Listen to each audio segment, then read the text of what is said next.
Russell Westbrook's career has recently devolved into a bit of a punchline, with his current NBA team tour resulting in him donning 4 different jerseys in the last 4 seasons. One of those stops with the LA Lakers was an absolute dumpster fire. But in light of the last few years, and with the current consensus surrounding Russ, let's examine the reasons he's actually become underrated. Yo, what's up guys, and welcome into the channel. If you enjoy the video, please click that subscribe button below. Now let's get into it. And let's get this out of the way right up front. Russ has played with some unbelievable players throughout the course of his career, whether it be Kevin Durant and James Harden in Oklahoma City, James Harden again in Houston, LeBron James and Anthony Davis in LA, and finally Paul George and Kawhi Leonard with the Clippers. Despite the fact this guy has arguably played with more talent than any other player in this era, he has still never won a single championship. But in this era of diminishing importance of championships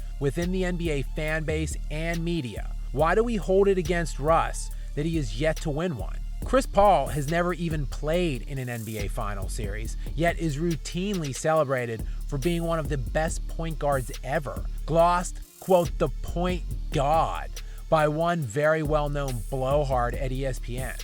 He is the point guard. Honestly, the best point guard in basketball. Russell Westbrook is arguably the greatest statistical force in NBA history this side of Wilt Chamberlain. The NBA began in June of 1946, while the ABA was founded in 1967. The two leagues merged, forming the modern-day NBA as we know it in 1976. For the history of both leagues dating all the way back to '46 and going all the way through the 2016 season, there was exactly one triple-double registered, ever. That season was the 1961-62 season when Oscar Robertson famously averaged the first and only triple-double ever until 2016, when Russell Westbrook duplicated the feat in jaw-dropping fashion. The 2016-17 season was a mesmerizing tour de force by Westbrook. Just comparing it to the 1961 season when Robertson did it,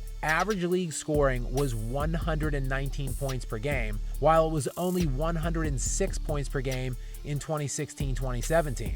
This means there were fewer possessions and less scoring opportunities, fewer rebounding and assist opportunities. Oscar Robertson was also 5th in the NBA in scoring the season he posted his famous triple-double, averaging 30.8 points per game. He also led the NBA in assists at 11.4 per game, and he was 9th in the NBA in rebounding with 12.5 per game. When Russ did it in 2016-2017, he led the league in scoring at 31.6 points per game. The next highest scoring player per game that year was James Harden at 2.5 fewer points per game than Russ, averaging 31.6. Westbrook averaged more points per game than Robertson did in 1961-62, despite average nightly scoring being 15 points per game less the year Russ did it. Further, Russ outscored the second leading scorer by a substantial margin to lead the league. In 1961-62, Wilt Chamberlain led the league in scoring and averaged 20 more points per game than Oscar Robertson did.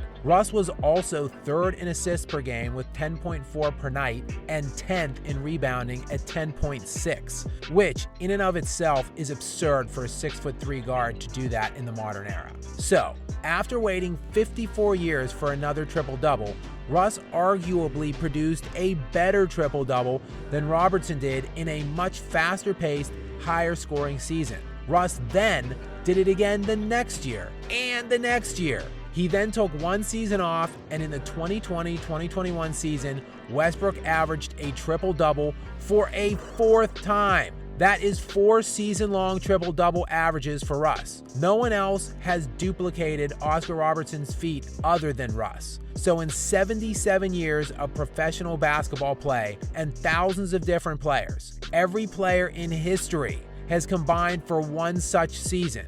Russ has 4.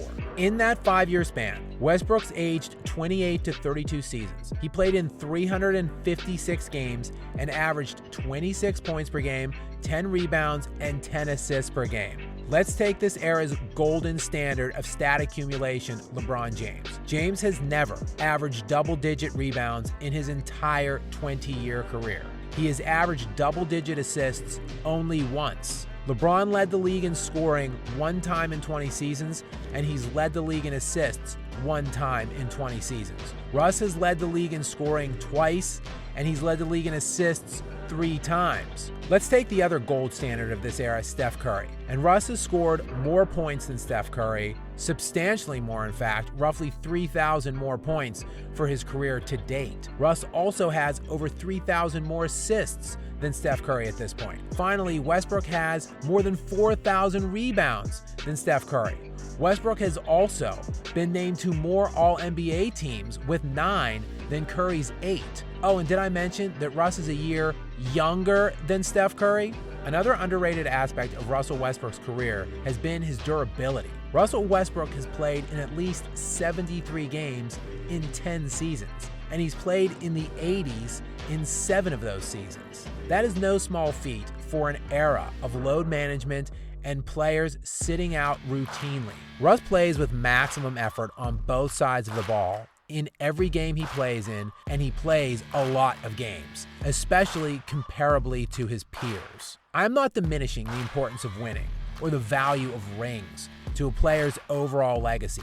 Far from it. I am merely asking for consistency. If we are going to celebrate players who have won less than other players they are routinely compared to, or celebrate players who haven't won at all, I think it's time to give Russell Westbrook some of his much-deserved credit.